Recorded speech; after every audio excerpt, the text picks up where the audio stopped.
Libren 13 Review. Physical security for the paranoid. It's only in recent years that touchpads on Windows computers have become tolerable to me. The Libren 13's touchpad is not tolerable. Outside of the fact that the surface is less pleasing to use than the glass of my MacBook's touchpad, cursor movement actually feels lame when I'm using the touchpad, and I don't know whether the hardware or software is to blame. I don't love the keyboard, either. It feels soft and imprecise to me, but this is more of a taste issue and I've definitely gotten better on it over time. Also, one time the L key stopped working and I had to reboot to get it back. Not sure who to blame there. The bigger problem is Linux. Out of the box, the Debian-based OS looks great, and I find it very intuitive and user-friendly. It's running a fairly clean install of GNOME 3 for a GUI, and I'm a fan.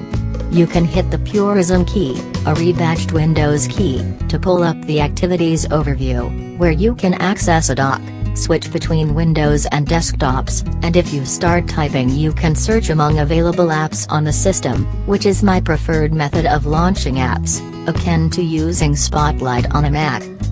But while PureOS includes a GUI app store of sorts, called software, I ended up installing most of the applications I actually care about through the command line.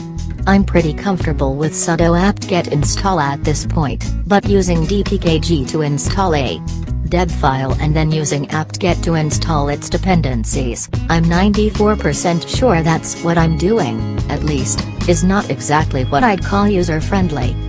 No. Okay, so I'm pleased with how relatively easy it is to use a pre-installed Linux system compared to installing it myself. But Linux is still a chore compared to Windows and Mac, and basically requires a familiarity with the command line to do anything interesting. Also, a lot of what I'm doing on this thing would work just as well or better on Chrome OS. But also I'm just too frustrated by this hardware. The battery life is fine, but not great. Sometimes the computer doesn't sleep when I close it, so then it dies. The matte black design looked great for 5 seconds before it was covered in my sweaty fingerprints.